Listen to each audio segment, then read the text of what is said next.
இறைவா என் குருவாய் வந்தாய், சென்னியில் சிந்தை வைத்து சீர்தவம் முறையாய் செய்தேன். உன்னையே என்னுள் காட்டி உள் நிறைந்து அறிவாய் நின்றாய். முன்னை சேர் வினை தூய்மைக்கே முயன்று அறநெறி வாழ்கின்றேன். வாழ்க வளமுடன். இந்த இணையதளம் வாயிலாக இணைந்துள்ள இருபால் மெய்யன்பர்களுக்கும் எனது இனிய மாலை வணக்கத்தை பணிவுடன் தெரிவித்துக் கொள்கிறேன். மேலும் இந்த இனிய வாய்ப்பை நல்கிய யாழ்ப்பாணம் அறக்கட்டளையின் தலைவரும் பேராசிரியருமான முருகானந்தவேல் ஐயா அவர்களுக்கும் மற்றும் உள்ள நிர்வாகத்தினர் அனைவருக்கும் எனது நன்றியையும் வணக்கத்தையும் தெரிவித்துக் கொள்கிறேன். இன்று நாம் சிந்திக்க இருக்கும் தலைப்பு உள்ளத்தனையது உயர்வு. எண்ணத்தின் உயர்வை ஒட்டியே நம்முடைய வாழ்வின் தரமும் உயர்வும் அமைகின்றன.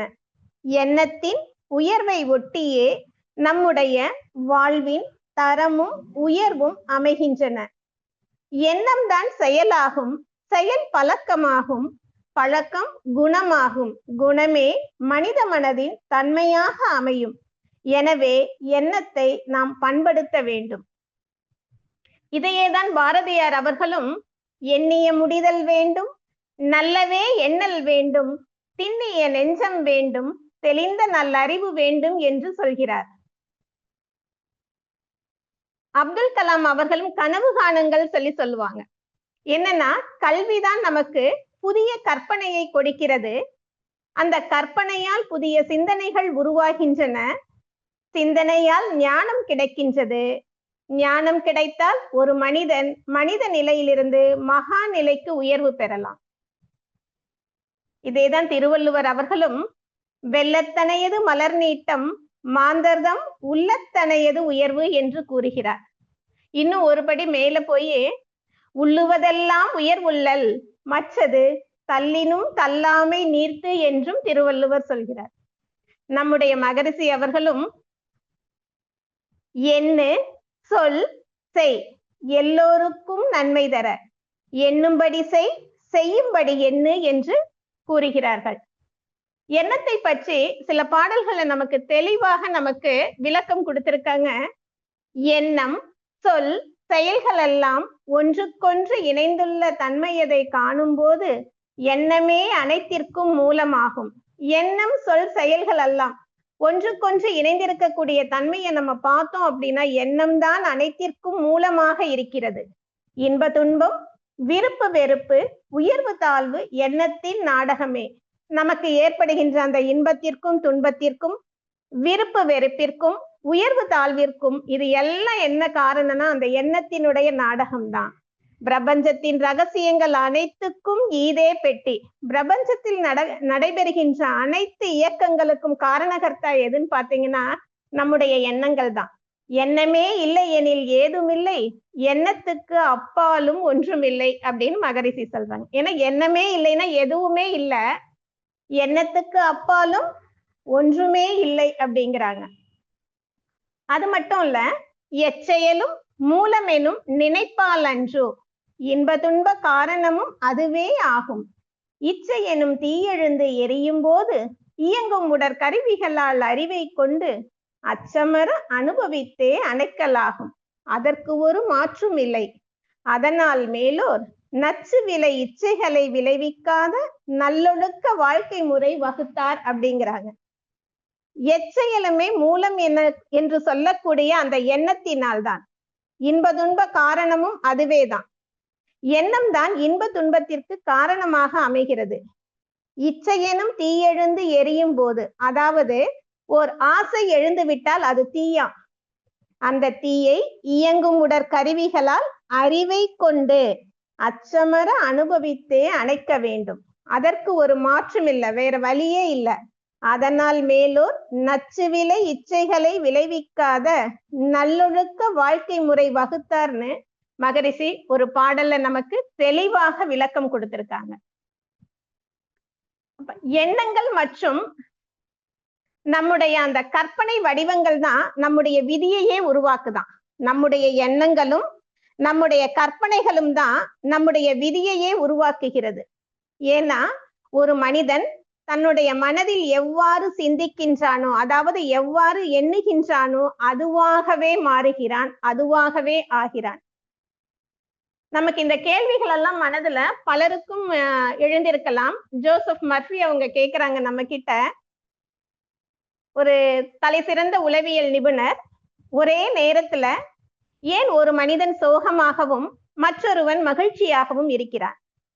ஏன் ஒருவன் உற்சாகமாக சுபிட்சமாக இருக்கிறான், மற்றொருவன் வறுமையோடும் பரிதாபமாகவும் இருக்கிறான்? ஏன் ஒருவன் பயத்தோடு படபடப்பாக இருக்கிறான், வேறு ஒருவன் நம்பிக்கையோடு மனதிடத்தோடு காணப்படுகிறான்? ஏன் ஒருவன் வெற்றியின் வடிவமாகவும் மாற்றான் தோல்வியின் உருவமாகவும் காணப்படுகிறான்? ஏன் ஒரு பேச்சாளர் தலை சிறந்து பிரபலமாக இருக்க மற்றொரு பேச்சாளர் மந்தமாகவும் பிரபலமாகாமலும் இருக்கிறான்? ஒருவன் தனது தொழிலில் அறிவுஜீவியாக திகழும் பொழுது மற்றொருவன் தனது வேலையில் வாழ்நாள் முழுவதும் அல்லல் பட்டாலும் குறிப்பிடத்தக்க சாதனைகளை ஏன் அவன் காண்பதில்லை? அதற்கு காரணம் என்ன? ஒருவனுக்கு தீராத வியாதிகள் குணமாகும் போது மற்றவருக்கு ஏன் அவ்வாறு நிகழ்வதில்லை? நல்ல மனம் படைத்த அன்பான மதவாதிகள் பல துயர்களை அடைந்து உடலும் உள்ளமும் வருந்துவது ஏன்? அதே நேரம் ஒழுங்கீனமான நாஸ்திக பேர்வழிகள் திடமான ஆரோக்கியத்துடன் சுபிட்சமாக இருப்பதுடன் வெற்றிகளையும் சுவைப்பது ஏன்? ஒரு பெண் சுகமான மனவாழ்வில் இருக்கும் பொழுது அவளது சகோதரி மனக்கசப்புடன் குடும்பம் நடத்துவது ஏன்? இந்த எல்லா கேள்விகளுக்கும் விடை இருக்கா? கண்டிப்பாக இருக்கு. அது என்ன அப்படின்னா, எல்லாவற்றிற்கும் முழுமுதற் காரணம், மூல காரணம் எண்ணம் தான். அதை பற்றி தான் இப்ப நம்ம கொஞ்சம் தெளிவாக சிந்திக்க இருக்கிறோம். எண்ணியவெல்லாம் எண்ணியபடியே ஆகும், எண்ணத்தில் உறுதியும் ஒழுங்கும் இருந்தால் அப்படின்றாங்க. நம்ம நினைச்சதெல்லாம் நினைச்சபடியே நடக்கும். எப்ப? அந்த எண்ணத்தில் உறுதியும் ஒழுங்கும் இருந்தால் அப்படின்னு சொல்லி நம்ம மகரிஷி அவர்கள் சொல்றாங்க. அதற்கு ஒரு உதாரணம் பார்த்தீங்க அப்படின்னா, ஒரு சினிமா நடிகருடைய அனுபவத்தையே நம்ம பார்க்கலாம். அவர் சின்ன வயசுல அவரு அதிகமா படிக்கல, கிராமத்துல தோட்ட வேலை செஞ்சுட்டு இருக்கிறாரு. இந்த பசுமாடுகளை பாக்குறது, அதுக்கு பால் கறக்கிறது, இப்படியான வேலைகளை செஞ்சுட்டு இருக்கிறாரு. ஆனா அந்த வேலைகள் செஞ்சுட்டு இருக்கும் போதே அவர் நினைப்பாராம், தான் ஒரு பெரிய சினிமா நடிகர் ஆகணும்னு ஆசை. அப்படி தான் பெரிய ஒரு சினிமா நடிகர் ஆனது மாதிரி நினைச்சு பார்த்துட்டே இருப்பாராம். அந்த எண்ணம் வருது. அந்த எண்ணத்தோட தூண்டுதலால இவர் அடிக்கடி தான் பெரிய சினிமா நட்சத்திரம் ஆகிவிட்டது போல, அதுவும் சினிமா கொட்டாயில, சினிமா தியேட்டர்ல பெரிய பெரிய கட்டவுட்டுகள்ல தன்னுடைய படமும் பெயரும் இருப்பதாக கற்பனையில சில வருஷங்கள் அப்படியே விடாது கனவு கண்டுட்டே வந்தாராம். மாடு மேய்ச்சிட்டே இருக்கிறாரு, அந்த மாடுகளிடம் பால் கறக்கிறாரு, இந்த வேலைகள் செஞ்சுக்கிட்டே தான் ஒரு பெரிய சினிமா நடிகர் ஆனது போல அந்த சினிமா தியேட்டர்களில் பெரிய பெரிய கட்டவுட்டுகள்ல தன்னுடைய உருவமும் பேரும் இருக்கிற மாதிரி எல்லாம், தன்னுடைய படம் ஓடுற மாதிரி எல்லாம் கற்பனை பண்ணி பார்த்துக்கிட்டே இருக்கிறாரு. ஆனா என்ன பண்றாரு? இது நடந்துகிட்டே இருக்கு. அதே நேரத்துல தனக்கு பேர் புகழ் எல்லாம் வந்த மாதிரியும் அவர் கற்பனை பண்ணிக்கிட்டே இருக்கிறாரு. ஒரு நாள் என்ன பண்ணிடுறாரு அப்படின்னா, யார்கிட்டையுமே சொல்லாம வீட்டை விட்டு பட்டணத்திற்கு, ஏன்னா சினிமா வாய்ப்பை தேடி வெளியூருக்கு வந்துடுறாரு. வந்து பல சினிமா கம்பெனிகள்ல பலவிதமான வேலைகளை தொடர்ந்து செய்யறாரு. அப்படி தொடர்ந்து செஞ்சுக்கிட்டே தான் ஒரு பெரிய நட்சத்திர நடிகராக ஆகிவிட்டதை கற்பனையில் பார்த்து மகிழ்ந்து கொண்டே இருக்கிறார். பசுமாடு மேய்ச்சப்பையும் அதே தான் நினைக்கிறாரு. இங்க வந்து சினிமா கொட்டகைகள்ல நிறைய பல வேலைகள் செய்யறாராம். அப்படி செஞ்சுக்கிட்டே தான் பெரிய நடிகரானது போல கற்பனை பண்ணிக்கிட்டே இருக்கிறாரு. ஒரு நாள் திடீர்னு ஒரு தயாரிப்பாளர் இந்த நபரை பார்த்து தன்னுடைய படத்துல ஹீரோவா நடிக்க வைக்கிறாரு.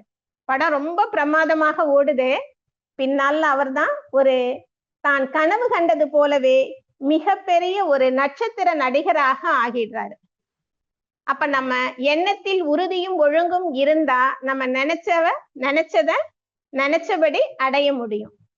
அதே போலதான் மகரிஷி அவங்க இன்னொரு இதுலயும் சொல்றாங்க, உண்மையில் உனக்கு ஒரு எதிரி உண்டெனில் அது உனது ஒழுங்கற்ற எண்ணங்களே. எப்படி நம்முடைய உயர்வுக்கு எண்ணம் தான் காரணமாக இருக்கிறதோ, அதே போல் நம்முடைய தாழ்விற்கும் இந்த எண்ணம் தான், நமக்கு ஏற்படக்கூடிய துன்பங்களுக்கும் காரணம் இந்த எண்ணமாக தான் அமைகிறது. ஒரு ஒரு ஒரு பெரிய நிறுவனத்துல வேலை செஞ்சிட்டு இருக்கிறாரு. அங்க வேலை பார்த்துட்டு இருக்கும்போது அவருடைய தன்னுடைய மனதுக்குள்ளாக நாம் செய்யக்கூடிய இந்த வேலைக்கு இந்த கம்பெனி கொடுக்கக்கூடிய சம்பளம் ரொம்ப குறைவா இருக்கே அப்படின்னு நினைச்சிட்டே இருக்கிறாரு. அது மட்டுமல்ல, தன்னுடைய வேலையை பாராட்டி யாரும் நமக்கு ஒரு உற்சாகத்தை கொடுக்கவே இல்லையே, மோட்டிவேட் பண்ணலையே அப்படின்னு சொல்லி நினைக்கிறாரு. இந்த எண்ணம் தொடர்ந்து அவருடைய மனதுல இருக்கிறதுனால அந்த கம்பெனியில அவருக்கு வேலை செய்ய அந்த விருப்பம் இல்லை. இந்த விருப்பம் இல்லாத தன்மை அவருடைய ஆழ் மனதுல பதிஞ்சிருது. ஏன்னா அதிக சம்பளம் கொடுக்கல, நம்மளை யாரும் பாராட்டல அப்படிங்கிற அந்த எண்ணம் அவருக்கு தொடர்ந்து இருக்க இருக்க அந்த கம்பெனியில அவருக்கு வேலை செய்ய விருப்பம் இல்லாம போகுது. இந்த இது என்ன ஆகுதுன்னா, இந்த எண்ணம் அவருடைய ஆழ் மனதுல பதியுது. ஒரு நாள் என்ன ஆகுதுன்னா, அந்த கம்பெனி அதிகாரிகள் அவரை கூப்பிட்டு, நீ வேலையிலிருந்து போய்விடு, இங்கு உனக்கு வேலை இல்லை என்று சொல்கிற அளவுக்கு அந்த எண்ணம் அவருக்கு தாக்கத்தை ஏற்படுத்தியது. எல்லாமே அப்படிதான். நம்ம நல்ல எண்ணங்களாக இருந்தாலும் தீய எண்ணங்களாக இருந்தாலும் அது செயலுக்கு வந்தே தீரும் அப்படிங்கிறாங்க. அதற்கு மகரிஷி சொல்றாங்க, நம்முடைய எண்ணங்கள் மிக்க ஆற்றல் வாய்ந்தவை. எண்ணங்களுடைய சக்தி ஒரு துப்பாக்கி தோட்டாவிற்கு ஒப்பாகும். எண்ணங்களுடைய சக்தி ஒரு துப்பாக்கி தோட்டாவிற்கு ஒப்பாகும். நம்மிடம் உள்ள மிகப்பெரிய ஆயுதம் எண்ணங்கள். நம்ம கிட்ட இருக்கக்கூடிய மிகப்பெரிய ஆயுதம் எதுன்னா எண்ணம் தான். உலகில் உள்ள எந்த சக்தி வாய்ந்த அணு ஆயுதங்களும் நம்முடைய எண்ணத்தின் சக்திக்கு ஈடாகாது. உலகில் உள்ள எந்த சக்தி வாய்ந்த அணு ஆயுதங்களும் நம்முடைய எண்ணத்தின் சக்திக்கு ஈடாகாது. நம்முடைய மனம் என்கின்ற தோட்டத்தில் எண்ணம் என்கின்ற விதையை நாம் விதைத்துக் கொண்டே இருக்கிறோம். விதையின் தன்மைக்கு ஏற்ப பலனும் அமையும். நம்முடைய எண்ணத்திற்கு ஏற்ப விளைவும் ஏற்படும். நல்ல எண்ணம்னா நல்ல விளைவு, தீய எண்ணம்னா தீய விளைவு ஏற்படும். இதத்தான் தீதும் நன்றும் பிறர் தர வாரா என்றும் வினை விதைத்தவன் வினை அறுப்பான், திணை விதைத்தவன் திணை அறுப்பான் என்று கூறுகிறார்கள். இன்னொரு சிந்தனையை நம்ம முக்கியமா கருத்தில் கொள்ள வேண்டும். விதைத்தவன் உறங்கி விடுவான், விதைகள் உறங்காது. எண்ணியவன் உறங்கி விடுவான், எண்ணங்கள் உறங்காது. ஏன்னா எண்ணங்களே செயல்களாக மாற்றம் பெறுகின்றன. ஒரு விஷயத்தை பற்றி நாம தினமும் யோசித்துக் கொண்டே இருந்தோமானால் நாம் அந்த எண்ணத்துடன் பழக தொடங்கி விடுவோம். நாளடைவுல அந்த எண்ணத்தில் நியாயம் இருப்பதாக நமக்கு தெரியுமா, ஏன் இத செய்யக்கூடாது, என்ன தவறு இருக்கு அப்படிங்கிற அந்த எண்ணம் வேர்விட ஆரம்பிச்சிடும். நல்ல எண்ணமும் அப்படிதான், தீய எண்ணமும் அப்படிதான். எண்ணம் ஒரு தீப்பொறி போல இருக்கும். ஒரு தீப்பொறி விழுந்ததும் முதலில் அது கணிகிறது, பின்பு புகைகிறது, பின் ஓஹோ என்று கொழுந்து விட்டு எரிகிறது. எண்ணமும் அப்படிதான். திருடினால் என்ன என்று எண்ண துவங்கும் ஒரு மனம் நாளடைவில் திருடுவதற்கான காரணங்களை சொல்லி சமாதானப்படுத்துமா. பின் எப்படி திருடுவது என்று அந்த மனிதன் திட்டமிட ஆரம்பிப்பான். பின் எங்கே திருடுவது என்று தீர்மானம் செய்கிறான். நாளடைவில் திருட்டு எண்ணம் செயலை தூண்டுகிறது. அந்த மனிதன் திருடனாகிறான். அவன் திருடனான காரணம் புற சூழ்நிலைகள் அல்ல. அவன் மனதில் பிறந்த ஓர் எண்ணம் அவனை திருடனாக மாற்றியது.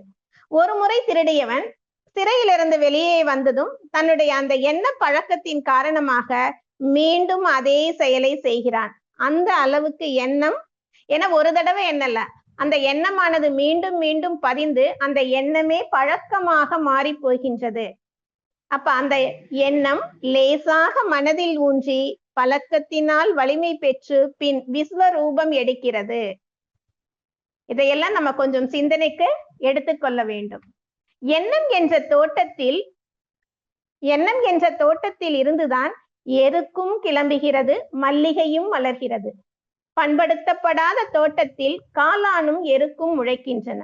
பண்படுத்தி சரியான விதையிட்ட செடி நட்ட தோட்டத்திலிருந்து மல்லிகையும் முல்லையும் ரோஜாவும் மலர்கின்றன. எண்ணங்கள் விதைகள், அவை காற்றில் மிதக்கின்றன. மனம் ஒரு தோட்டம், நாம் தான் தோட்டக்காரன். என்ன விதையை தேர்ந்தெடுக்கிறோம் என்பது என்ன விதமான தோட்டத்தை நாம் விரும்புகிறோம் என்பதை பொறுத்தது. எண்ணங்கள் விதைகள், அவை காற்றில் மிதக்கின்றன. மனம் ஒரு தோட்டம், நாம் தான் தோட்டக்காரன். என்ன விதையை தேர்ந்தெடுக்கிறோம் என்பது என்ன விதமான தோட்டத்தை நாம் விரும்புகிறோம் என்பதை பொறுத்தது. பலர் அந்த இனிய மலர்ந்த தோட்டத்தை விரும்புவார்கள், அதன் மனமே தனி. பலர் சுவை நிறைந்த பழத்தோட்டத்தை விரும்புவார்கள், பலர் சவுக்கு மரம் பயிரிடுவார்கள், பலர் தேக்கு போன்ற தேவதாரு மரங்களை எல்லாம் பயிரிடுவார்கள். அவை நீண்ட நாள் வாழும், நெடுந்துயர்ந்து நிற்கும். அதே போல்தான் நாம் என்ன மாதிரி எண்ணங்களை எண்ணுகின்றோமோ அதற்கு ஏற்ப பலன்களும் ஏற்படும். அதனால் நாம் நல்ல எண்ணங்களை எண்ணும் திறமையை வளர்த்து கொள்ள வேண்டும். புத்த பகவான் என்ன கட்டுப்பாடு பற்றி ஒரு சொற்பொழிவு ஆற்றுகிறார். அதோட முடிவுல சுருக்கமாக பின்வரக்கூடிய அந்த விளக்கத்தை கூறுகிறார். புத்த பிட்சுக்களை, கெட்ட எண்ணங்களில் இருந்து வெற்றி கொள்ள ஒரே வழி, ஒருவன் தன்னுடைய மனதை அவ்வப்போது சோதித்து பார்த்து ஆராய்வதும், மனதில் இருக்கின்ற எல்லா கெட்ட எண்ணங்களையும் களைந்து நல்லவற்றை நினைப்பதுவுமே ஆகும். அதாவது என்ன சொல்றன்னா, பிட்சுக்களே, கெட்ட எண்ணங்களில் இருந்து வெற்றி கொள்ள ஒரே வழி, ஒருவன் தன்னுடைய மனதை அவ்வப்போது சோதித்து பார்த்து ஆராய்வதும், மனதில் இருக்கின்ற எல்லா கெட்ட எண்ணங்களையும் களைந்து நல்லவற்றை எண்ணுவதும் ஆகும் அப்படிங்கிறாங்க. இததான் நமக்கு மகரிஷி அவர்கள் எண்ணம் ஆராய்தல் பயிற்சி மூலமாக நமக்கு பயிற்சி முறையாகவே கொடுத்திருக்காங்க. சுவாமி விவேகானந்தர் அவர்களும் இதை பற்றி சொல்லும் பொழுது, எண்ணங்களுக்கு ஏற்ப நாம் உருவாகிறோம், ஆகவே என்ன நினைக்கிறாய் என்பதில் எச்சரிக்கையாக இரு. சொற்கள் இரண்டாம் பட்சமானவை. எண்ணங்கள் வாழ்கின்றன, நீண்ட தூரம் செல்கின்றன. அதாவது பிரபஞ்ச எல்லை வரைக்கும் எண்ணம் எடும் இடமோ ஒரு புள்ளி, எண்ணம் எழும் இடமோ ஒரு புள்ளி. ஆனா அது இயங்குவது அகண்டாகாரமாக இருக்கும். அப்ப அந்த எண்ணங்கள் வாழ்கின்றன, நீண்ட தூரம் செல்கின்றன. நமது ஒவ்வொரு எண்ணத்திலும் நமது குணம் படிந்திருக்கிறது. மகான் ஒருவரின் வேடிக்கை பேச்சும் ஏற்றும் கூட தூய அன்பில் தோய்ந்தவையாக இருக்கும். அவை நன்மை மட்டுமே பயக்கும். நாம் என்ன நினைக்கிறோம் என்பதில் எச்சரிக்கையாக இருப்பது எப்படி என்பதை கற்றுக்கொள்வது மிக மிக முக்கியம். நாம் எப்படி நல்ல எண்ணங்களை உருவாக்குவது என்பதை பற்றி நாம் தெரிந்து கொள்ள வேண்டும். இதற்காக தான் மகரிஷி அவர்கள் நமக்கு பயிற்சி முறையாகவே கொடுத்திருக்காங்க.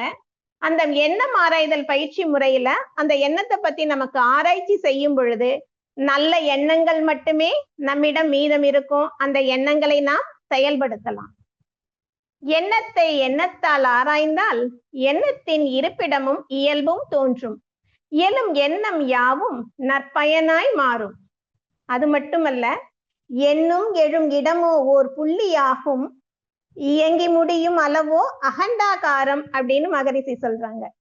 எண்ணம் எழுந்த உடனே இது ஏன், எங்கிருந்து வந்தது என்று நாம் ஒரு கேள்வியை கேட்க வேண்டும். எண்ணம் எழுந்த உடனேயே இது ஏன் வந்தது, எங்கிருந்து வந்தது என்ற கேள்வியை கேட்டுவிட்டால் அந்த நொடி பொழுதிலேயே நமக்கு விடை புரிந்துவிடும். ஆனா அதை தடுக்காம அப்படியே விட்டுட்டோம் அப்படின்னா அது போகிற வழியே போகி செயலுக்கு வந்துவிடும். ஒரு படகு ஓட்டிட்டு போறோம்னு வச்சுக்கோங்க. துடுப்பை எந்த இடத்தில் உபயோகப்படுத்த வேண்டுமோ அப்படி உபயோகப்படுத்தினால் அந்த படகு நேராக நாம் போய் சேர வேண்டிய இடத்திற்கு போய் சேர்த்து விடும்.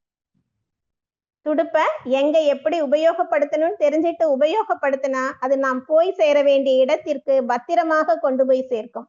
அது போலவே நமது வாழ்க்கையில் ஒவ்வொரு எண்ணத்தையும் ஆராய்ச்சிக்கு கொண்டு வந்தோமே ஆனால் 6 மாத கால பயிற்சிக்குள்ளாக அல்லது 1 மாத கால பயிற்சிக்குள்ளாகவே நமக்கு இதெல்லாம் சாத்தியமாகும் அப்படிங்கிறாங்க.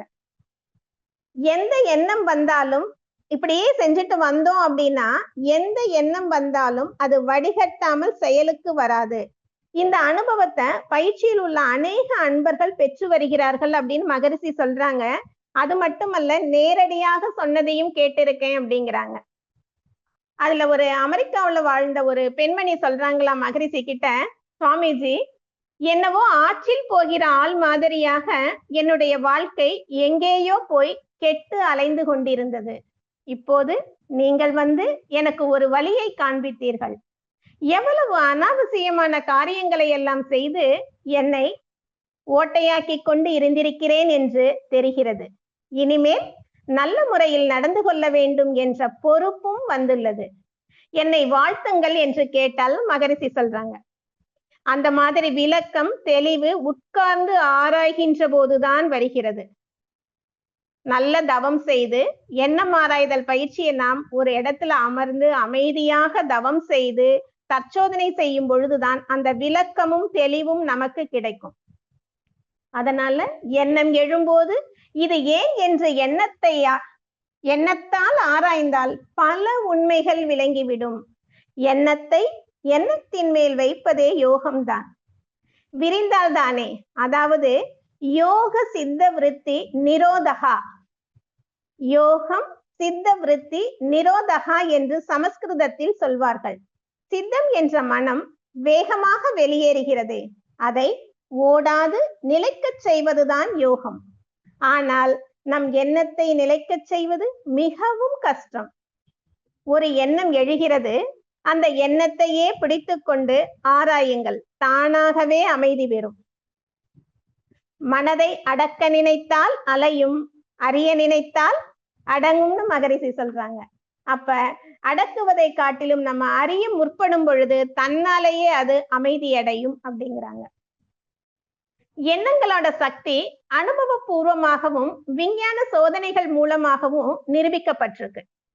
சில ஆண்டுகளுக்கு முன்னால ஒரு ஆஸ்திரேலிய விஞ்ஞானி ஆகாயத்தில் இருக்கக்கூடிய கருமேக கூட்டங்களை பார்த்து தன்னுடைய எண்ணங்களை செலுத்துறாராம்.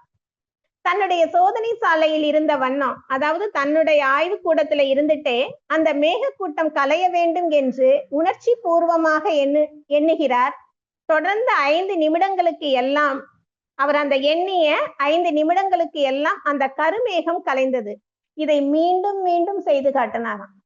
அதே போல ஒரு விஞ்ஞானி 2 மைக்ரோஸ்கோப் பின்னாட்டியில் 2 பாக்டீரியாக்களை வச்சு தினமும் ஒண்ணு முன்னாடி நின்னுட்டு என்ன சொல்றாரா, இது வளர வேண்டும் வாழ வேண்டும் என்று சொல்றாரு. 2 மைக்ரோஸ்கோப் பின்னட்டியில 2 பாக்டீரியாக்களை வச்சுட்டு தினம்தோறும் ஒண்ணு முன்னாடி நின்னுட்டு அது வளர வேண்டும் வாழ வேண்டும் என்று சொல்றாரு. இன்னொரு மைக்ரோஸ்கோப் முன்னாடி நின்னுட்டு என்ன சொல்றாரு அப்படின்னா, இது அழிய வேண்டும் ஒளிய வேண்டும் என்று திரும்ப திரும்ப சொல்றாராம். சில நாட்கள் கழிச்சு பார்த்தா வளர வேண்டும் வாழ வேண்டும் என்று சொன்னது நன்றாக வளர்ந்திருந்தது, அழிய வேண்டும் ஒளிய வேண்டும் என்று சொன்னது இறந்திருந்ததாம். அப்ப இதுல இருந்தே நமக்கு எண்ணங்களினுடைய வலிமை பற்றி நமக்கு தெரிஞ்சுக்கலாம். இன்னும் அந்த எண்ணத்தின் சக்தியை எப்படி ஆதாரபூர்வமாக நிரூபித்திருக்காங்க பார்த்தோம்னா, அமெரிக்க உளவுத்துறையில பாக்ஸ்டர் என்ற ஒருவர் இருந்தாரு. அவர் என்ன பண்றாரு அப்படின்னா, பாலிகிராஃப் என்ற ஒரு கருவியை உபயோகப்படுத்தினாராம். எதுக்காக அப்படின்னு பாத்தீங்கன்னா, அந்த உளவுத்துறையில உளவு தகவல் தருபவர்கள் உண்மை சொல்றாங்களா பொய் சொல்றாங்களா என்பதை அறிவதற்காக அந்த பாலிகிராஃப் என்ற அந்த கருவியை பயன்படுத்துறாரு. அவர் வேலையிலிருந்து ஓய்வு பெறுகிறார். ஒரு நாள் என்ன பண்றாரு அப்படின்னு பாத்தீங்கன்னா, தன்னுடைய வாடிய செடிகளுக்கு தண்ணீர் ஊற்றி கொண்டிருக்கிறார். அப்ப அவர் ஊற்றும் பொழுது அவருக்கு ஒரு எண்ணம் என்ன அப்படின்னா, தண்ணீர் ஊற்றுவதன் மூலம் செடிகளில் மின்சாரம் பரவுவது அதிகரிக்கும், மின்சார தடங்கல்கள் குறையும், இதை நம்ம ஆராய்ச்சி பண்ணி பார்க்கணும்னு சொல்லிட்டு என்ன பண்றாரு அப்படின்னா, அந்த செடியினுடைய இலைய அந்த பாலிகிராஃப் அப்படிங்கிற அந்த கருவியோட இணைச்சிடுறாரு.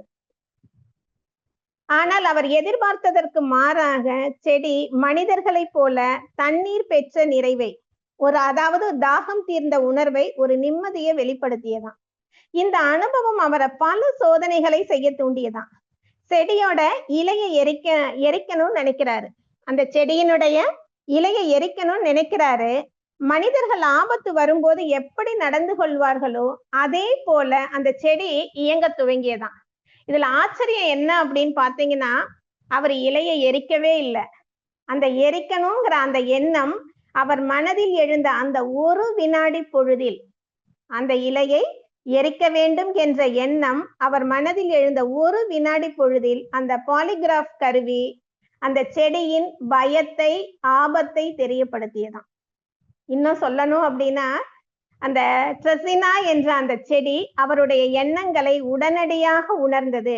இது 1969 நடந்த ஆராய்ச்சி அப்படிங்கிறாங்க. இன்னும் அதற்கு மேல அவர் ஆராய்ச்சி தொடர்ந்து செய்து கொண்டே இருக்கிறாரு. ஒரு சமயம் அவருடைய ஆராய்ச்சி கூடத்திற்கு கனடாவில் இருந்து ஒரு விஞ்ஞானி வராரு. அவர் உள்ளே அந்த அறைக்குள்ள அவர் உள்ள நுழைஞ்ச உடனே எல்லா செடிகளும் மயக்கம் போட்டு விழுந்தனவா. அத்தகைய உணர்வை அந்த பாலிகிராஃப் கருவி அது காட்டியதான்.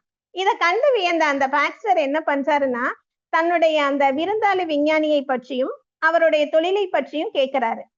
அப்ப அந்த கன்னட நாட்டு விஞ்ஞானி சொல்றாரு, அவர் தன்னுடைய தொழில்ல செடிகளில் இருக்கக்கூடிய கரி, நைட்ரஜன், தாது பொருட்கள் இவற்றின் அளவை நிர்ணயிக்க வேண்டும் என்றும், அதற்காக அவர் தினமும் அந்த செடியினுடைய இலைகளை வறுத்து எரித்து சாம்பலாக்கி தனது சோதனைகளை செய்ய வேண்டும் என்றும் கூறினார். அதை தான் செஞ்சுட்டு வராராம்.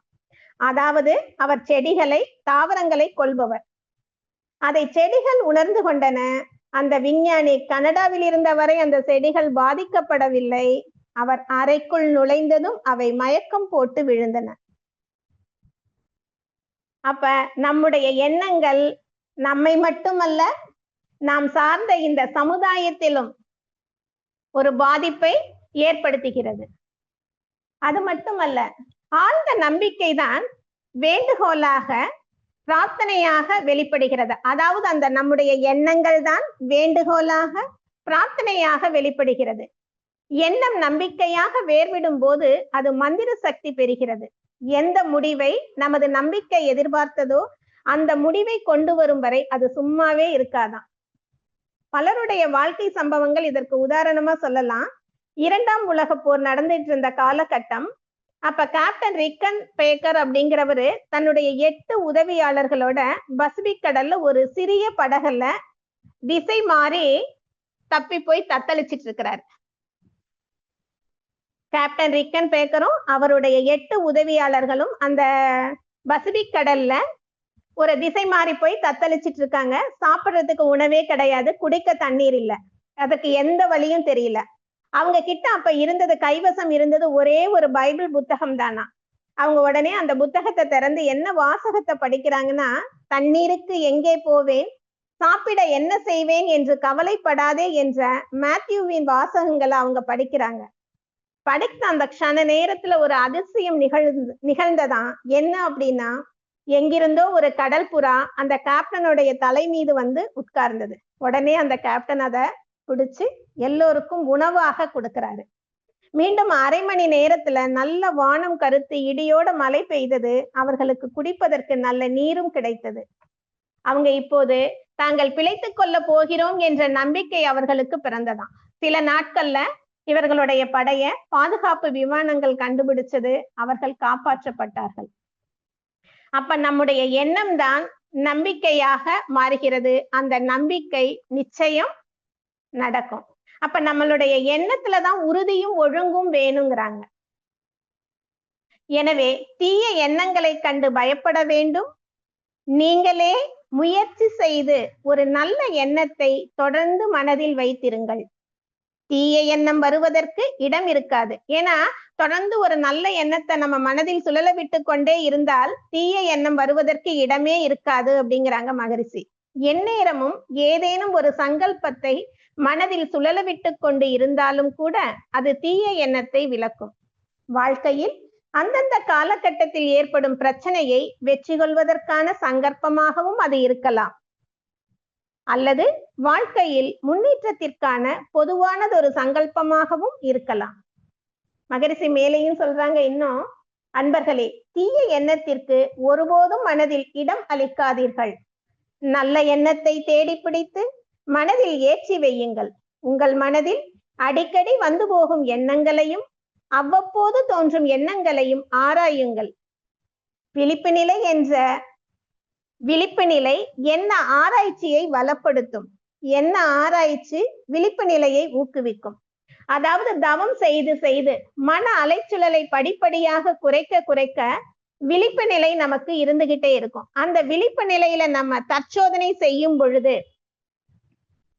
நல்ல முறையில அதற்கு விளைவு நமக்கு கிடைக்கும். அதே போல நல்ல எண்ணத்தை பற்றி ஆராய்ச்சி செய்து செய்து செய்து அந்த எண்ணத்தில் நம்ம நல்ல எண்ணங்கள் நமக்குள்ள இருக்க இருக்க இருக்க என்ன ஆகுதுன்னா அது விழிப்பு நிலையை ஊக்குவிக்குமா. விழிப்பு நிலை என்ன ஆராய்ச்சியை வளப்படுத்தும், என்ன ஆராய்ச்சி விழிப்பு நிலையை ஊக்குவிக்கும். அதாவது தவமும் தற்சோதனையும் ஒன்றுக்கொன்று உதவியாக இருக்கும். எண்ணம்தான் அனைத்துமே, எண்ணத்துக்கு அப்பால் ஒன்றுமே இல்லை. நன்மையும் தீமையும் எண்ணத்துள்ளே, வெற்றியும் தோல்வியும் சிறிதும் பெரிதும் எண்ணத்துள்ளே. வெற்றியும் தோல்வியும் எண்ணத்தாலே. பிரபஞ்ச இயக்கங்கள் அனைத்திலும் எண்ணம்தான் உயர்வானது. இன்பமோ துன்பமோ எண்ணத்திற்கு அப்பால் இல்லை. எனவே அன்பர்களே, எண்ணத்தின் தாழ்வு உங்கள் தாழ்வு. பிறகு யார் மீதும் குறை சொல்லி பயனில்லை. எண்ணத்தின் உயர்வு உங்கள் உயர்வு. எண்ணத்தின் உயர்வால் உலகுக்கும் உயர்வு. எண்ணத்தை ஆராய்ந்து எண்ணத்திற்கு உயர்வளித்து உங்களுக்கும் உலகுக்கும் உயர்வு கிடைக்க, எண்ணத்தை ஆராய்ந்து எண்ணத்திற்கு உயர்வளித்து உங்களுக்கும் உலகத்திற்கும் உயர்வு கிடைக்க இன்று முதல் சங்கல்பம் செய்து கொள்ளுங்கள் என்று மகரிஷி சொல்றாங்க. அதான் எண்ணு, சொல், செய், எல்லோருக்கும் நன்மை தர, எண்ணும்படி செய், செய்யும்படி எண்ணு. உனக்கும் நல்லதாய் ஊருக்கும் நல்லதாய் நினைப்பதும் நடப்பதும் நித்திய கடனே அப்படிங்கிறாங்க மகரிஷி. அந்த வகையில உள்ளத்தனையது உயர்வு. நமக்கு எந்த அளவுக்கு நம்முடைய எண்ணங்கள் உயர்வானதாக இருக்கின்றதோ அந்த அளவுக்கு நாம் வாழ்க்கையிலும் இந்த சமுதாயத்திலும் ஒரு உயர்ந்த நிலையை அடையலாம். நாம் மட்டுமல்ல, நாம் சார்ந்த இந்த சமுதாயத்தையும் நம்மால் உயர்த்த முடியும். அந்த வகையில நம்முடைய எண்ணங்கள் உயர்ந்ததாக இருப்பதற்கு மகரிஷி கொடுத்திருக்கக்கூடிய அந்த தவம் தற்சோதனை பயிற்சிகளை முறையாக செய்து அதற்கு உறுதுணையாக இருக்கக்கூடிய காயக்கற்பம், உடற்பயிற்சி முதலியவைகளை நாம் முறையாக செய்து நாமும் உயர்ந்து இந்த சமுதாயத்தையும் உயர்த்துவோம் என்று கூறி எனது உரையை நிறைவு செய்கிறேன். எண்ணம் சொல் செயலால் எவர்க்கும் எப்பொழுதும் நன்மையே விளைவிக்க எல்லாம் வல்ல இறையருளும் குருவருளும் என்றும் நமக்கு துணை புரியட்டும். நான் எனது வாழ்நாளில் யாருடைய உடலுக்கும் மனதுக்கும் துன்பம் தரமாட்டேன். துன்பப்படுவோருக்கு என்னால் முடிந்த உதவிகளை செய்வேன். வாழ்க வளமுடன், வாழ்க வளமுடன், வாழ்க வளமுடன்.